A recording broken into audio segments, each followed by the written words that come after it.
de Servicios de Salud, diplomado en Economía de la Salud y Diplomacia Global.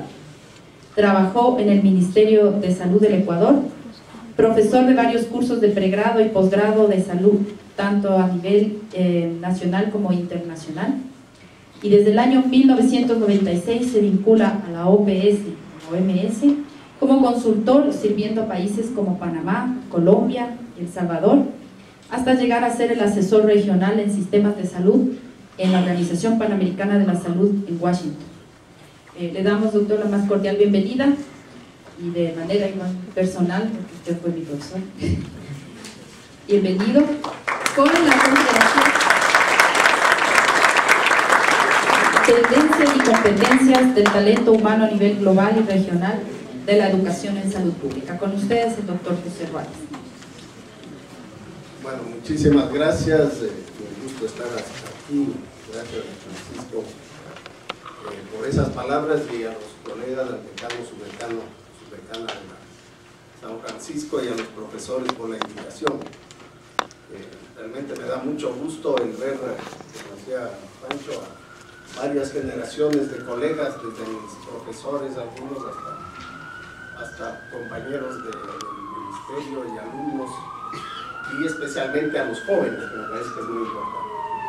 Quiero aclarar que no es auspiciado por el programa Retorno. Estoy solamente de visita, gracias a la invitación de la Universidad San Francisco, en mi tiempo libre y en mis vacaciones, ¿no? También están aquí los colegas de la OPS, pero no voy a hacer esta presentación en términos, digamos, de esa consideración oficial, sino tratando más bien de presentar, de acuerdo al tema que me plantearon, algunas ideas que he recogido de varias personas, de varios investigadores que están trabajando en este campo más que yo. Yo no estoy trabajando en el campo de la educación, sino que estoy trabajando en el campo de la práctica, del desarrollo y de la reforma, de la innovación de los sistemas de salud. Y es un poco más de ese contexto el que quisiera hablar. Por lo tanto, yo les voy a poner un par de ideas propias, pero la mayor parte son recopilación de otros autores. Por lo tanto, lo que yo diga no podrá ser utilizado en mi contra, ¿no? Y aquello que no les guste seguramente es la parte que yo he preparado. Vamos a iniciar. Bueno, el contenido primero va a ser un poco ver el ámbito de acción de la salud pública, porque muchas veces hay algunas confusiones entre el concepto de salud pública que en la práctica utilizamos, y si vamos a trabajar en salud pública y en un ámbito específico que es la práctica de la salud pública, y en un escenario propio que es el sistema de salud, entonces voy a tratar de establecer algunos criterios comunes sobre la salud pública y los sistemas de salud que usaré después. Luego he hecho alguna recopilación de tendencias sobre educación en salud pública vistos desde mi mirada de la práctica de la salud pública internacional. Identificar el rol de los salubristas en el sistema de salud, especialmente en su innovación, en su transformación, y terminar identificando cuáles serían las competencias profesionales de los salubristas, no necesariamente en una sola persona, ¿no? del equipo de salud pública, para poder garantizar el cumplimiento de las capacidades nacionales de salud pública que los gobiernos tienen que cumplir. Entonces, el primer tema es tratar de poner a la salud pública como conocimiento, como teoría, pero también como práctica. Como les digo, yo no voy a verlo desde el punto de vista de la teoría, de la disciplina de la salud pública, sino del ejercicio de la salud pública, y a los sistemas de salud como objeto de esa práctica y como el escenario o el ámbito de trabajo de la salud pública. Hay muchos conceptos de salud pública, ¿no? El oficial que usamos en la OPS es el primero, que es un esfuerzo organizado por parte de la sociedad, principalmente para a través de sus instituciones públicas para mejorar, promover, proteger y recuperar la salud de la población mediante una acción colectiva. Pero también vemos estos otros conceptos, ¿no?, como la ciencia y el arte de prevenir las enfermedades, prolongar la vida, promover la salud y la eficiencia mediante el esfuerzo organizado de la comunidad. Y es también una parte integrante del sistema sanitario, es decir, la salud pública también es parte del sistema de salud, es un componente del sistema de salud. Y se entiende a la salud pública como las intervenciones llevadas a cabo por la sociedad que tienen como meta principal la salud, es decir, como meta apoyar la función del sistema. Pero hay otros conceptos que también se utilizan comúnmente, que es la salud poblacional o la salud del público, no la salud pública, porque a veces la salud pública se confunde con la salud ejercida desde el aparato del Estado, desde el sector público, ¿no? Entonces la salud poblacional, de acuerdo a las mediciones de los indicadores del estado de salud y a la influencia de los entornos sociales, económicos y físicos y las prácticas sanitarias, muy importante la capacidad individual para hacer frente a los problemas de salud. Eso es parte de la salud pública, el autocuidado, la capacidad de respuesta. Y también hay conceptos de salud colectiva que se han usado en varios países, principalmente en Brasil, que define a la salud como un fenómeno social y por lo tanto de interés público.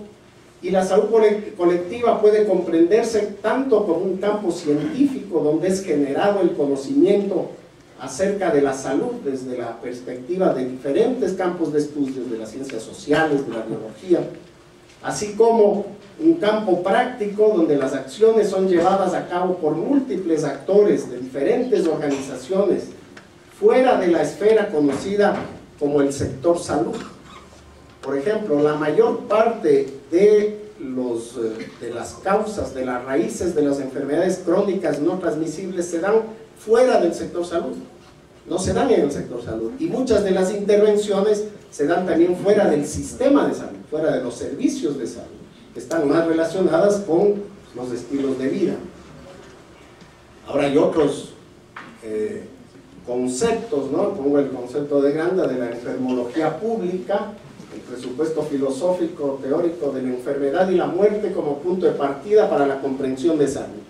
Es decir, la enfermedad y la muerte es el eje del análisis en lugar de ser la salud.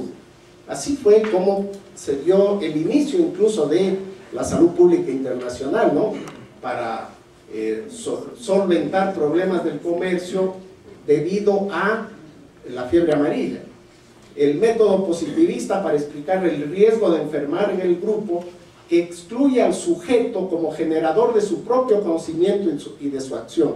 Es decir, que le da al Estado, le da a las instituciones de salud la responsabilidad de proteger la salud, excluyendo al individuo. Y el reconocimiento del poder del Estado como fuerza privilegiada para asegurar la prevención de la enfermedad, en donde el Estado es un supuesto mago y exorcista sobre el riesgo y la enfermedad público, transformándose en un intermediador de a veces de intereses que pueden ser distintos o contrapuestos. Y el concepto clásico de Virchow, ¿no? Que la medicina es una ciencia social y la política no es más que medicina en una escala más amplia, que me parece que le da un poco el escenario. Es decir, cuando hablamos de salud pública estamos hablando de muchas cosas, pero cuando hablamos del sistema de salud se me empieza a complicar un poco el panorama, ¿no? Porque el sistema de salud, hoy día que hemos estado en varias reuniones me han dicho, bueno, pero aquí no hay un sistema de salud, aquí hay un sector salud, aquí hay múltiples organizaciones que hacen salud de manera que no necesariamente coordinada, ¿no? Este es un ejemplo de cómo ve el sistema de salud el usuario del sistema de salud. Si nosotros, que somos los que estamos gestionando el sistema, no lo comprendemos, ¿cómo será para el que tiene que entrar como usuario de ese sistema? El sistema de salud, es decir, el ámbito de la práctica de la salud pública y de los salubristas, es, de acuerdo a este concepto de la OMS, la suma de todas las organizaciones, las instituciones y recursos cuyo objetivo principal consiste en mejorar la salud, estén o no armonizadas, articuladas o organizadas. Los sistemas de salud también son el conjunto de relaciones políticas, económicas e institucionales responsables de la conducción de procesos relativos a la salud de la población, que se expresan en las organizaciones, normas, servicios, que tienen como objeto alcanzar los resultados consistentes con la concepción de salud que esa sociedad tiene. Pero además abarca otras acciones, ¿no? En la comunidad. La vigilancia está influenciado con componentes externos a los servicios, la industria, especialmente la industria médica, la industria farmacéutica, las industrias de equipamientos biomédicos, las instituciones generadoras de conocimiento y tecnología, las instituciones formadoras de recursos humanos, son parte de ese sistema de salud. Y las dimensiones del sistema de salud comprenden también la intervención gubernamental en otros ámbitos, como la dimensión de protección social, la dimensión económico-industrial y la dimensión política. Por lo tanto, el sistema de salud es más allá que el conjunto de establecimientos de salud, que a veces lo limitamos a eso, a la gestión del sistema de salud, a la gestión de los establecimientos de salud, ¿no? Es un aspecto y un espectro mucho más amplio, ¿no? Para facilitarles esta comprensión, entonces, el sistema de salud, si lo comprendemos como un sistema, como base de la teoría de sistemas, tendría unos insumos, unos procesos y unos productos. Es importante ver que dentro de estos insumos, en cualquier sistema de salud, están los valores sociales, es decir, aquellos elementos comunes que la sociedad requiere de su sistema de salud.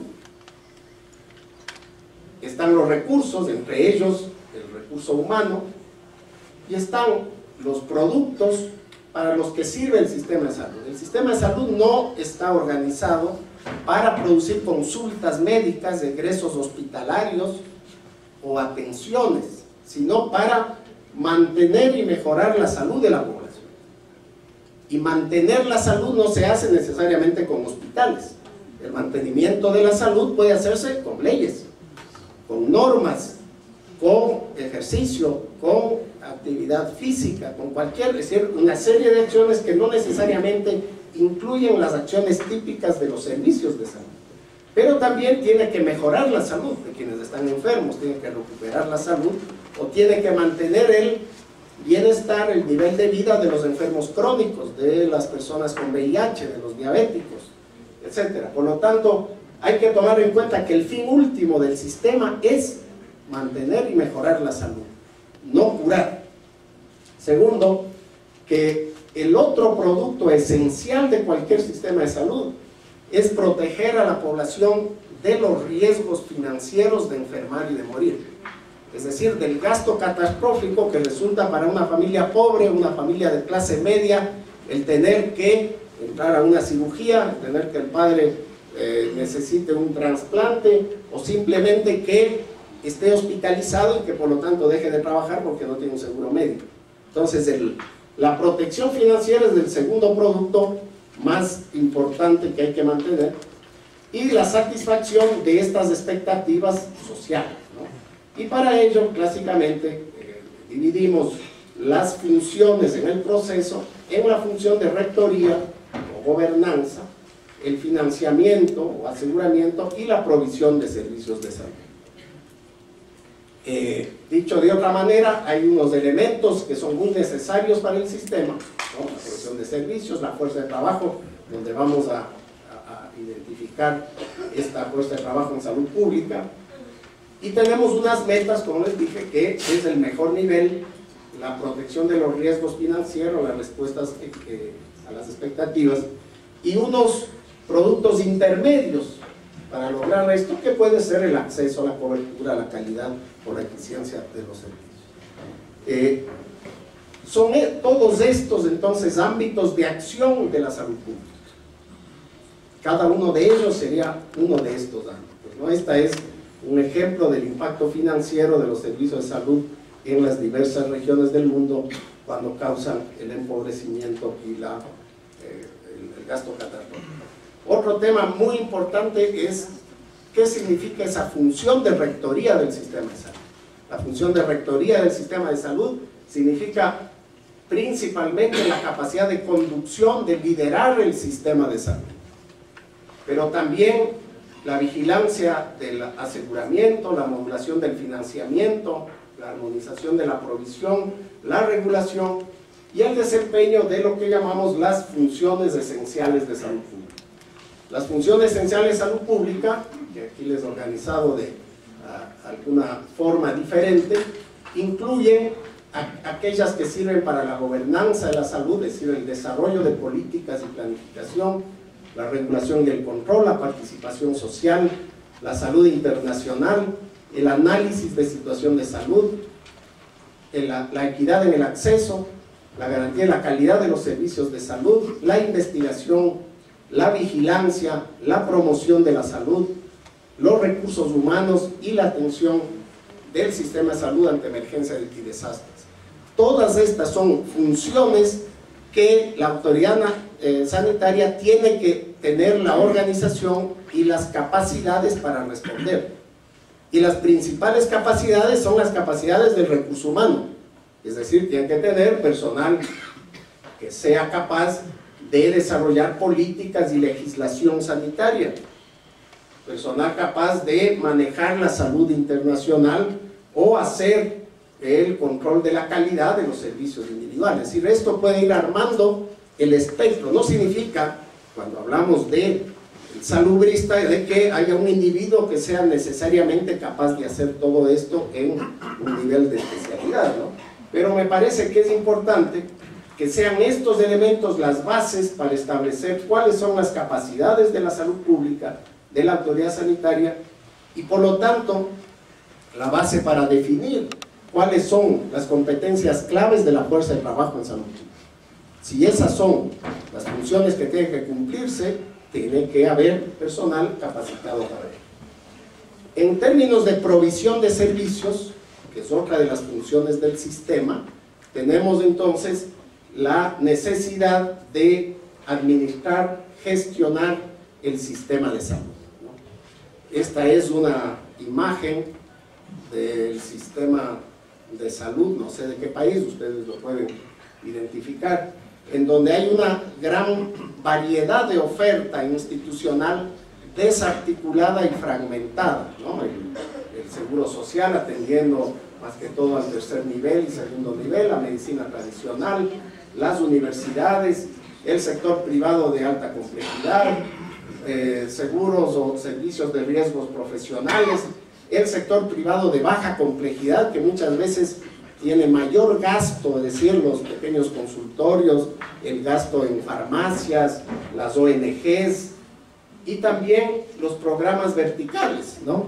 Además de eso, dentro de las instituciones, de los ministerios, programas verticales en diversas enfermedades o problemas que a veces son pequeños ministerios. Este es uno de los problemas que hemos enfrentado en el pasado en la mayor parte del Ministerio de Salud de la región. Y para enfrentarlo se está proponiendo una serie de estrategias basadas especialmente en la articulación de las redes, empezando por las redes públicas, en redes integradas de servicios de salud, que tengan algunos atributos básicos como la definición clara de un espacio y una población de asignación y responsabilidad propia, que sean capaces de gestionar a las personas sanas y a las enfermas y al ambiente, a los riesgos ambientales, que tengan una extensa y suficiente oferta, es decir, la oferta de servicio de salud tiene que estar al alcance y ser igual para todos, no se puede tener una oferta de una calidad o de una complejidad o de unos componentes para una población porque es más pobre o porque es rural o porque vive lejos que para la población urbana. El definir al primer nivel como puerta de entrada inteligente del sistema, administradora del proceso de salud de enfermedad, en la definición de los especialistas en el lugar más apropiado y adecuado para la atención, y ese lugar no es siempre, en la mayoría de los casos, el hospital, sino que Existen otras formas de atender la especialidad, especialmente en ambulatorios, a veces en la casa. La coordinación entre los diferentes niveles o instituciones para la asistencia médica, el seguro, el ministerio, las Fuerzas Armadas, que esté centrada en la persona, que haya una gobernanza, una gestión en red, no individual, de tal manera que tenga una extensión, una gestión integrada entre la administración y la gestión clínica, que haya recursos humanos suficientes en todos los niveles, que estos sean además competentes y bien distribuidos, un sistema de información integrado, incentivos financieros y la acción intersectorial, porque en muchos de los casos no es un problema solamente del sistema. Este es el sistema de servicios de salud, de provisión que se pretende administrar en cualquier sistema de salud. Y por lo tanto, ustedes ven aquí hay una serie de elementos que el salubrista tendrá que ser capaz de manejar para poder llevar adelante. Algunos que son nuevos, como la gestión en redes, que no estaban en el currículum normalmente, ¿no?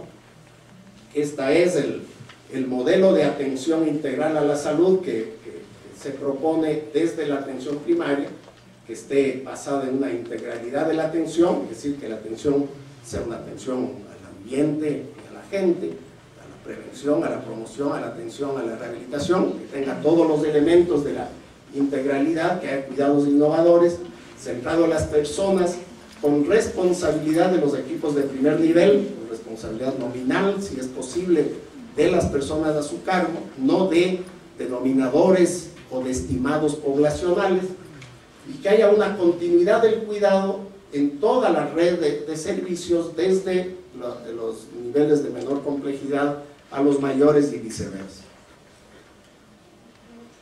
En cuanto a la función de financiamiento y aseguramiento, los componentes que se deben manejar, que debe manejar el saludista, es el manejo de las fuentes, de los mecanismos, de los agentes financieros, de los mecanismos de pago a proveedores, entre otros, ¿no? Y en base de eso, entonces, hay una serie de productos finales del sistema que yo incorporaría en la cartera de productos que tiene que aprender a manejar el personal de salud.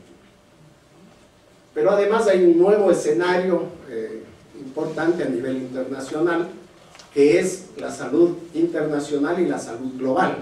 ¿Cuál es la diferencia? La salud internacional es básicamente las relaciones a nivel internacional en salud entre los gobiernos, que se establecen a nivel de estructuras como los organismos de Naciones Unidas u otras formas parecidas, organizaciones bilaterales, con organismos como UNASUR, que ahora tiene también su componente de salud, etcétera, ¿no? Pero también tenemos un componente de salud global, que son aquellas relaciones, aquella influencia de otros elementos que están en el ámbito global, en el ámbito internacional, que ya no son los gobiernos, que ya no cumplen esas reglas de juego de la diplomacia, y que son las transnacionales, que son los grandes fondos de inversión en salud, que son las ONGs, que son el financiamiento, como la fundación de Bill y Melinda Gates, etc. Este es, para que ustedes vean, la cantidad de recursos para la asistencia internacional que ha crecido desde el año 97 al 2010, que sube de alrededor de 8.000 y ahora está en cerca de 30.000 millones de dólares, y en donde la mayor parte de procesos de desarrollo se hacen a través de agencias como la Agencia Presidencial de Estados Unidos para el VIH-Sida, el Fondo Global, el aparecimiento de la Fundación Gates, etc. Y ustedes pueden ver aquí cómo es la composición de ese nuevo panorama mundial. Antes teníamos un panorama en donde las Naciones Unidas y los bancos de desarrollo y los países eran quienes tenían, digamos, la decisión en el ámbito internacional y el manejo de los recursos, y quienes tomaban decisiones en conjunta. Pero vean aquí cómo van apareciendo nuevos actores, y estos actores son las fundaciones y las ONGs, que a partir más o menos del después del 2000, empiezan a aparecer y que ahora copan una gran porción de esos recursos y por lo tanto que tienen un gran poder y una gran influencia a nivel mundial sobre cuáles son las prioridades. Muchas veces las prioridades ya no son las prioridades de los países, sino las prioridades del dinero. Es decir, si Bill Gates ha decidido que su prioridad es invertir en vacunas en el África, todos le siguen, ¿no? Le sigue también muchos organismos de los países. Y puede ser que los países africanos tengan como prioridad el desarrollo institucional de sus ministerios, sus capacidades locales o sus laboratorios, no necesariamente el recurso para vacunas. Es decir, no se les ha preguntado, se les ha ofrecido en ese caso, ¿no? Entonces es importante también tomar en cuenta eso.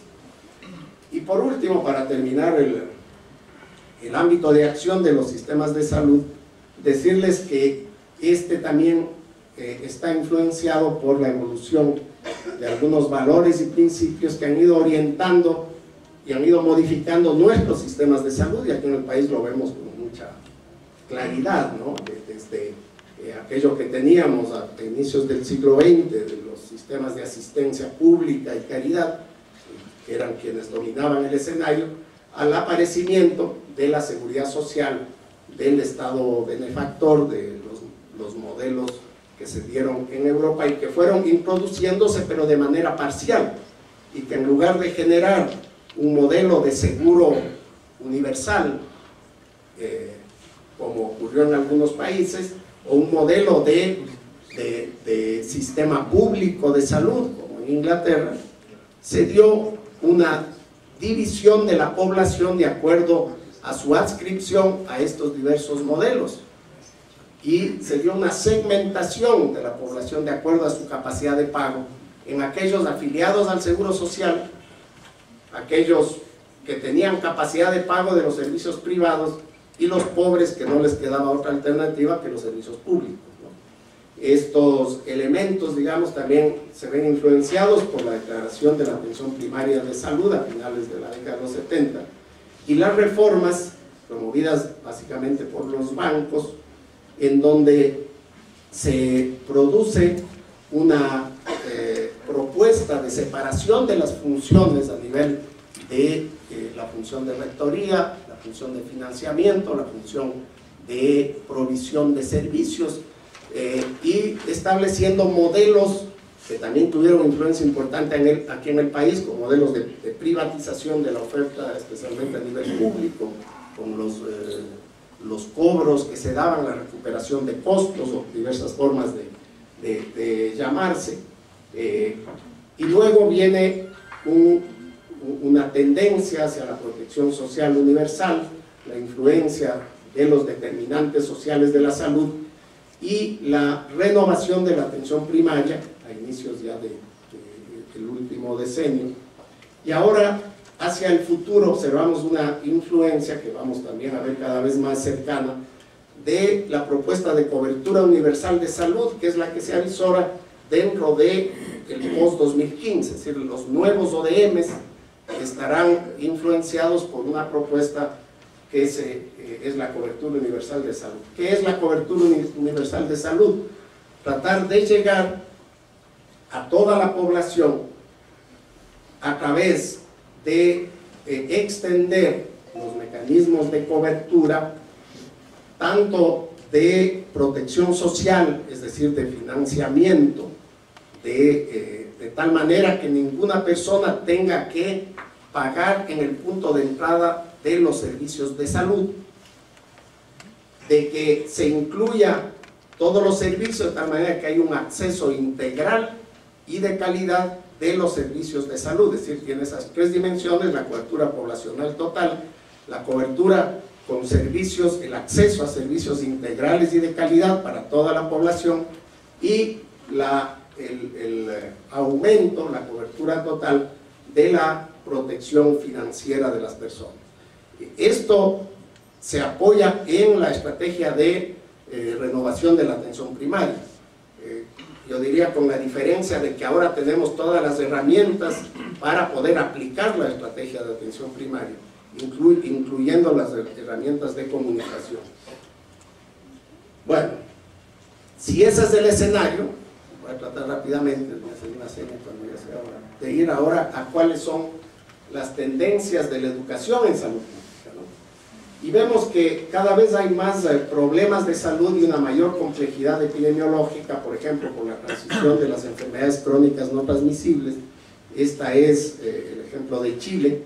En Chile las enfermedades crónicas no transmisibles ya son las 3/4 partes de las muertes totales y las transmisibles del 12.5%, también aumento de las causas externas, de los accidentes, etc. Y entonces tenemos que estar preparados para ese cambio, para el cambio a nivel de la demografía y de la epidemiología. Y por lo tanto, en el conocimiento hay que también movilizarse hacia los sistemas basados en APS, la universalización, los procesos de reforma y modelar los sistemas de salud, ¿no?, hacia la gestión efectiva de la política pública que atienda a estas complejidades que se van dando. ¿Cuáles serían algunos de los desafíos emergentes para la salud pública en ese aspecto, ¿no? Hay varios factores. Primero, que el sistema de conocimientos está en expansión, se nutre de aportes de otros sistemas como las ciencias sociales, otras disciplinas científicas y tecnológicas, y por su parte la práctica social se sustenta en la relación de necesidades en salud y la atención de las mismas. Los desafíos están en expansión, pero no logra configurarse como una disciplina clara, ¿no? Entonces es necesario desarrollar esta concepción de salud pública en los diferentes niveles de las disciplinas que la alimentan, y como práctica social hay que seguir integrando, viendo dimensiones políticas, culturales, económicas. Se debe aprovechar las distintas redes existentes en los países y a nivel internacional. En ese debate yo identifiqué 3 áreas de discusión, digamos, que están en boga en la educación en salud pública. El uno se refiere a la transdisciplinariedad, es decir, la inclusión en la formación, en el análisis, en la investigación, en la acción, de estas múltiples disciplinas del conocimiento que se han visto que conforman o que complementan la salud pública. También hay discusión sobre los modelos pedagógicos, ¿no? El modelo pedagógico que debe seguirse para la formación, y aquí está el modelo, este es del Instituto Nacional de Salud de México, el modelo de competencias, y también los desafíos de la relación entre la educación y la práctica de la salud pública, en donde se identifican algunas fallas sistémicas entre la salud y la educación, donde en general en la educación médica, la educación de enfermería y la educación de salud pública, se ve una separación entre la demanda y la oferta de la fuerza de trabajo, y en donde este mercado laboral no es un mercado transparente, claro, que esté definido. No hay muchos conflictos y tensiones en la relación entre los dos. Y el sistema de salud, que es en la formación de médicos, de enfermeras, el lugar de la práctica, del aprendizaje básico, no se convierte o no es lo mismo para la formación en salud pública. La formación en salud pública está lejos de la acción, está lejos de la práctica, del análisis de los problemas. Algunas de esas deficiencias estarían la deficiencia en el trabajo en equipo, la prevalencia todavía de hospitales versus la atención primaria, los desequilibrios en el mercado laboral, la falta de liderazgo en el funcionamiento de los sistemas de salud y la necesidad entonces de un marco integrador de educación-trabajo, es decir, educar en los servicios en el ministerio.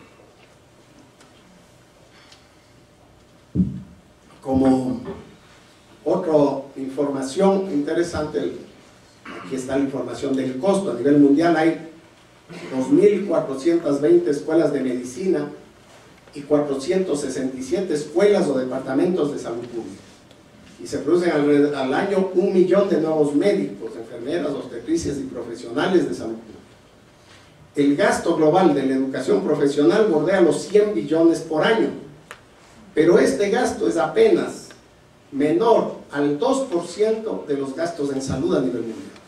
Es decir, solo estamos invirtiendo el 2% del gasto en salud en la formación de todos los profesionales de la salud, cuando la salud se hace con gente, con profesionales. aquí está para referencia este dato, que es el costo de la formación profesional por alumno de médicos en la región andina, ¿no? En Ecuador un médico cuesta $50.300 dólares en Ecuador en el sector público y 115.000 en el sector privado, ¿no?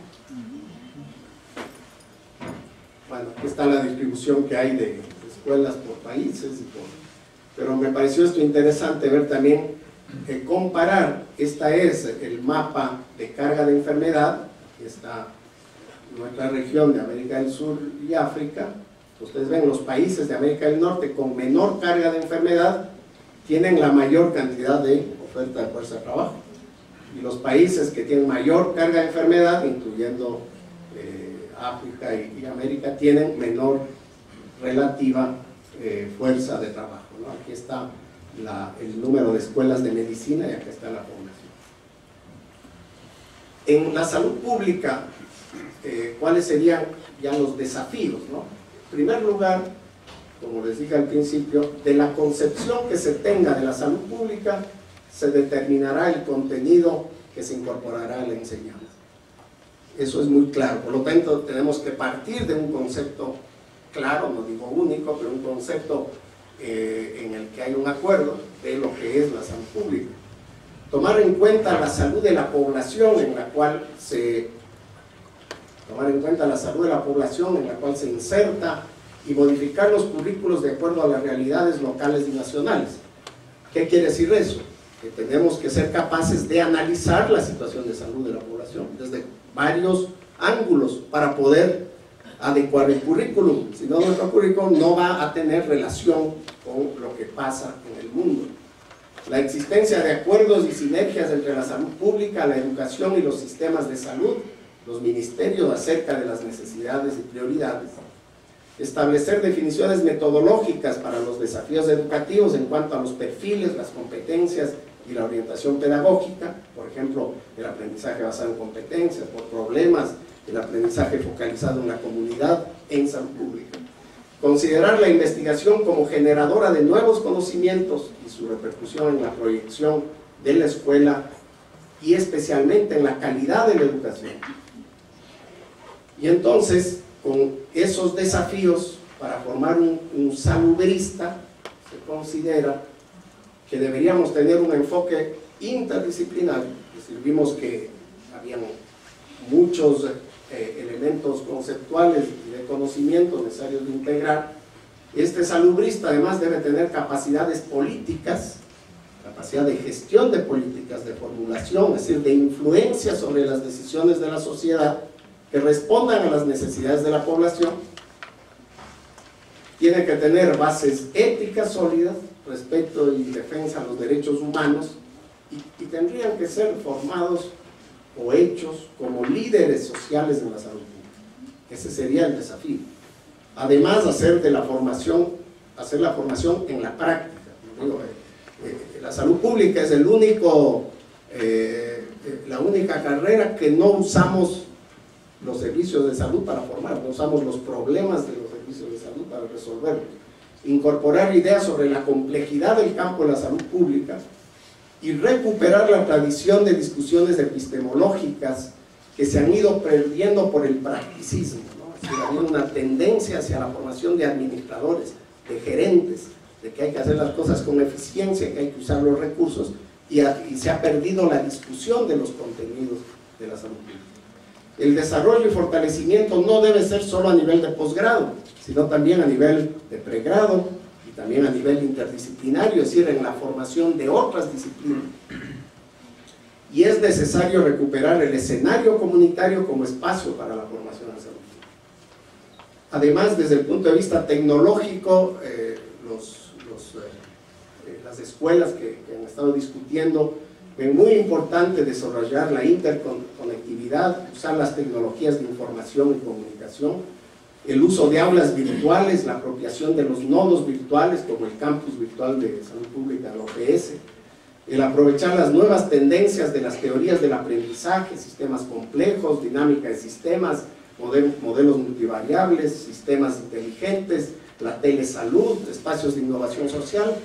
Es decir, hay una serie de elementos que pueden ser incorporados para romper con esa inmovilidad del pasado.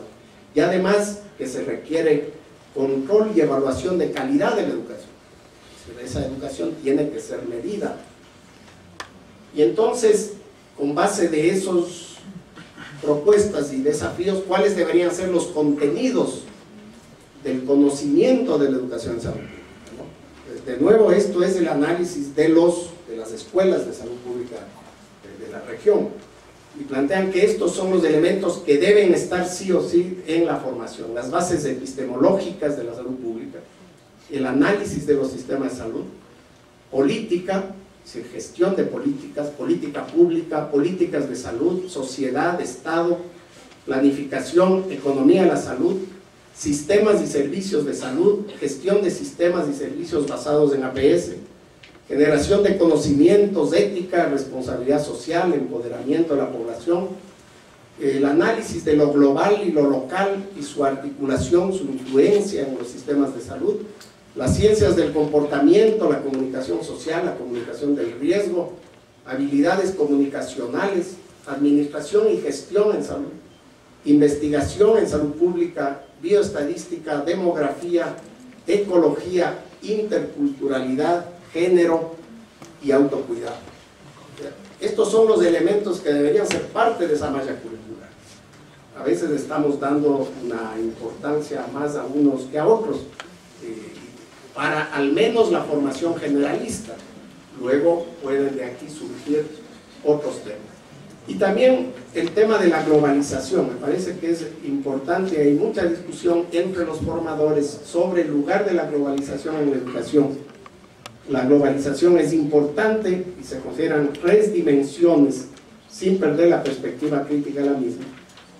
La globalización como contexto, es decir, la comprensión de determinantes de la salud globales, la influencia de la salud en las políticas globales como el comercio, la movilidad de las personas, la gobernanza global en salud, las relaciones y compromisos de los gobiernos en la salud internacional y la influencia de las transnacionales buenas y malas, ¿no? Hay transnacionales malas que generan enfermedad y riesgo, ¿no? Por ejemplo, McDonald's, Pepsi-Cola, ¿no? Producen obesidad, alta diabetes, la industria del tabaco, que algunas ofrecen autorregularse pero no lo cumplen, ¿no?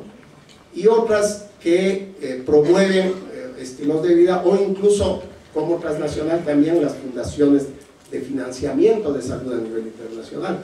Pero también el análisis del proceso, la evolución de las políticas públicas, las intervenciones en el mercado, en el impacto, la transnacionalización de los riesgos, y como objeto de sí misma, especialmente en la epidemiología global, y para eso tenemos varios ejemplos últimamente, ¿no? El VIH, la gripe aviar, la influenza H1N1, actualmente tenemos el síndrome respiratorio a nivel del Medio Oriente, el tabaquismo, la obesidad, etc.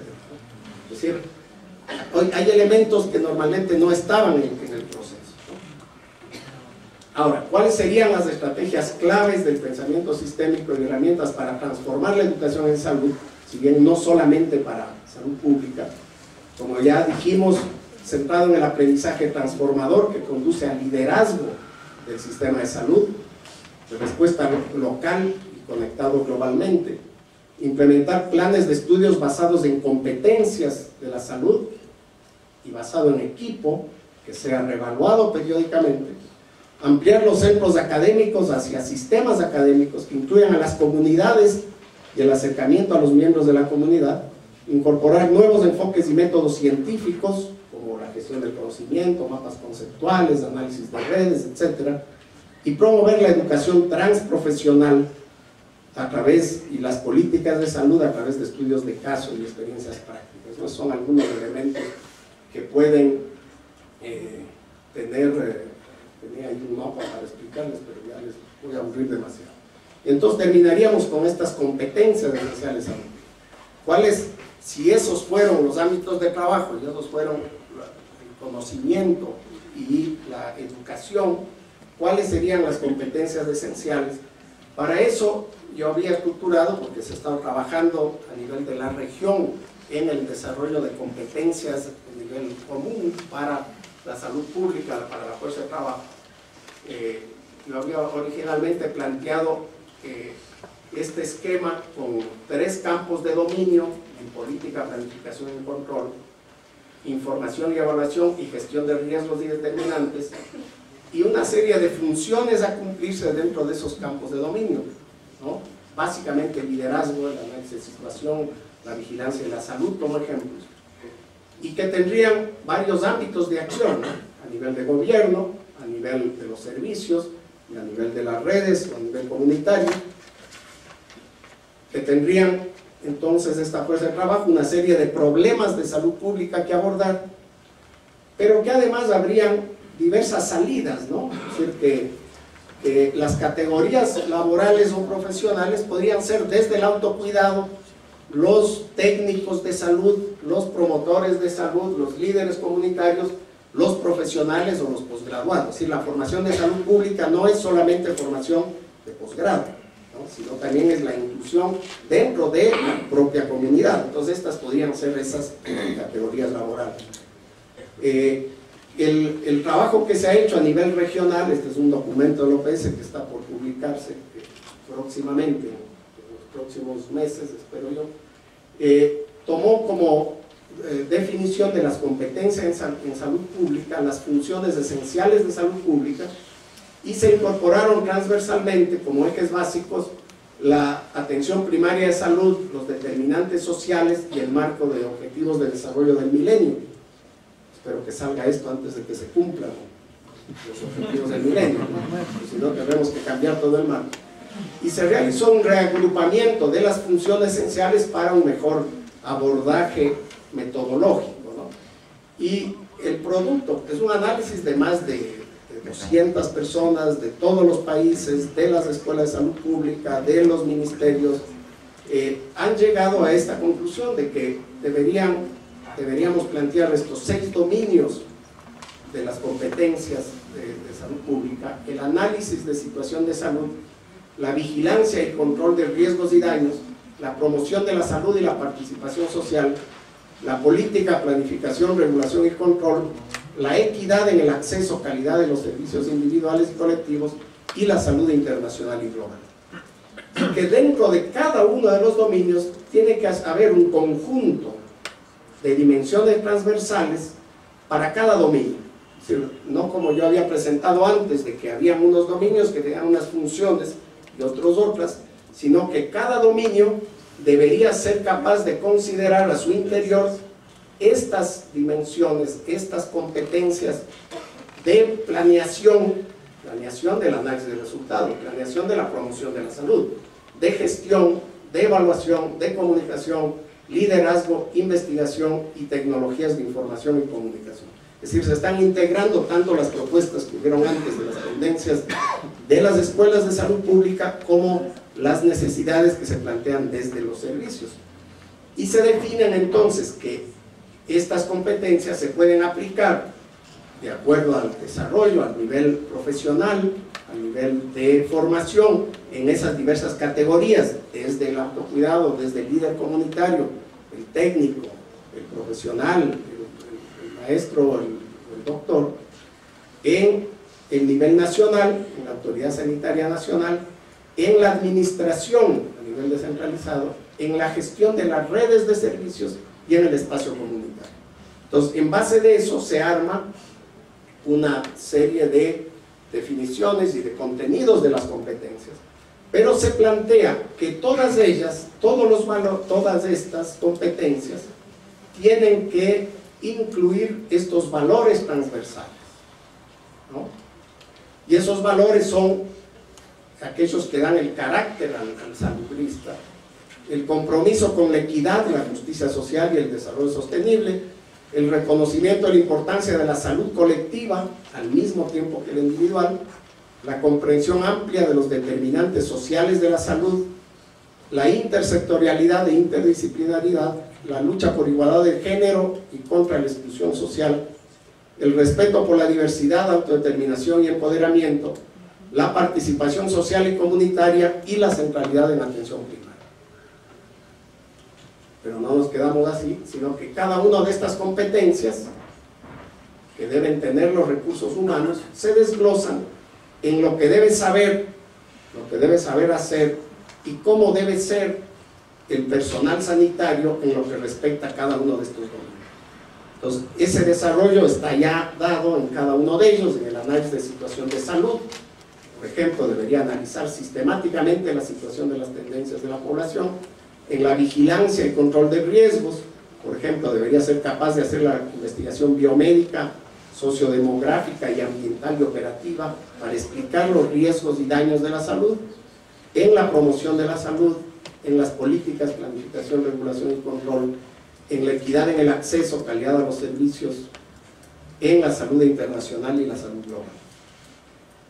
El modelo a superar, de nuevo, sería aquel que nos planteó el mundo Granda del siglo pasado, ¿no? El saludista del siglo XX, aquel que estaba encomendado a cuidar por la salud del Estado, no por la salud de la población, y de la ciencia y técnica, actuando sobre el riesgo de enfermar de la población a su cargo, y que debe observar a la población, pero a través de los cristales de la norma estatal y de la razón instrumental, que debe intervenir sobre la población transformada en objeto, no en sujeto, no en individuos con raciocinio y con conciencia, y la misma que no debe ser intervenida, que no solo debe ser intervenida con la ciencia y la técnica, sino que además aprender a olvidar su propia cultura particular que se consideraba siempre riesgosa, ¿no? Y estamos planteando lo contrario, hay que actuar con base en la cultura del individuo, del saludista y de las personas.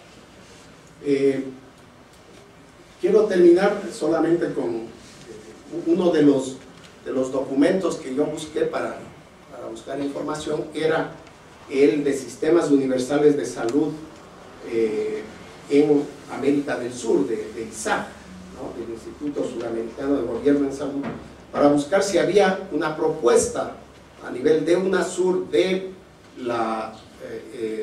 tanto de las competencias, de las necesidades de recursos humanos en salud pública.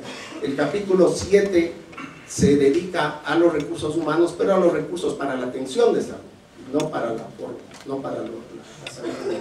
Sin embargo, encontré en la introducción estas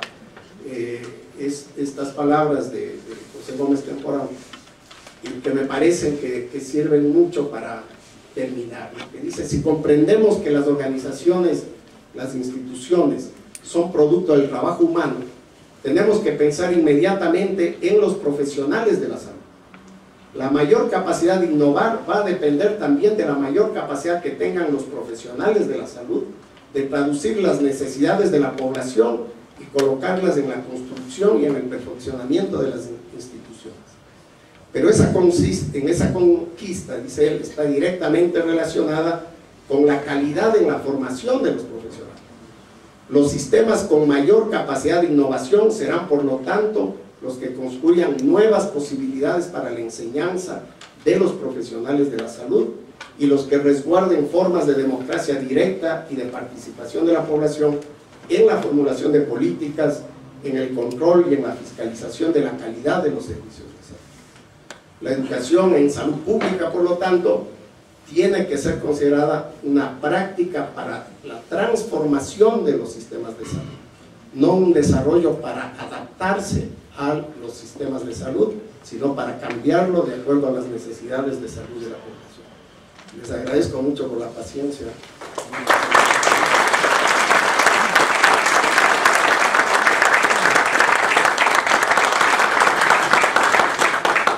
Agradecemos la interesante ponencia del doctor José Ruales, invitado especial en esta noche.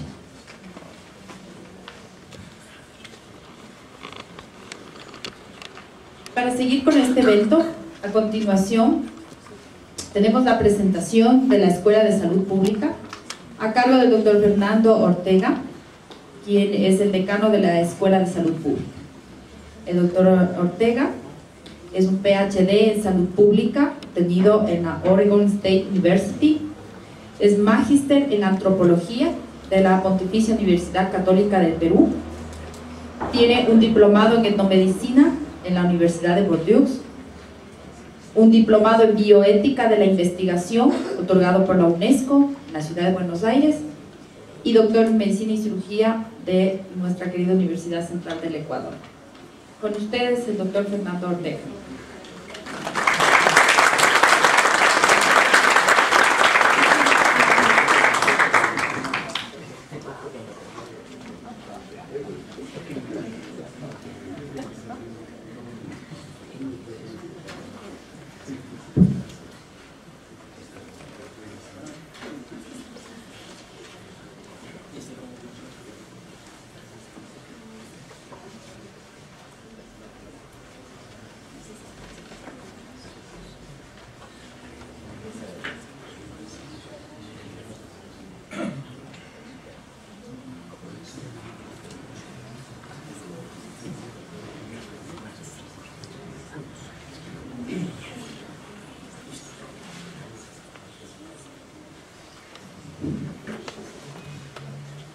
Muy buenas noches, damas y caballeros, amigas y amigos todos. Estoy muy complacido por la recepción de esta invitación, por la presencia de todos ustedes aquí. El sobrecito rojo lo llevé personalmente a varias de las autoridades, tanto a nivel nacional como internacional, sin nombres, porque quería invitar a los amigos que entienden de la salud pública del país y por eso he hecho este tipo de invitación. Quiero agradecer la presencia fundamentalmente de quienes lo están presidiendo en la mesa directiva, el doctor Francisco Vallejo, representante del Ministerio de Salud, en el sentido de amigos y de autoridad. De igual manera, a José, que nos ha dado una magnífica exposición, ejemplo para todas las escuelas de salud pública del país. Vemos reflejada bastante de nuestro accionar en esta descripción, pero también vemos bastante de lo que nos está faltando en el proceso de desarrollo de la educación en salud pública. Agradezco también la presencia de todos los profesores aquí presentes de la Escuela de Salud Pública y especialmente quiero referirme a una persona que es la fundadora del Colegio de Ciencias de la Salud en la Universidad de San Francisco, que ha fructificado en varias escuelas, el doctor Gonzalo Mantilla, aquí presente también.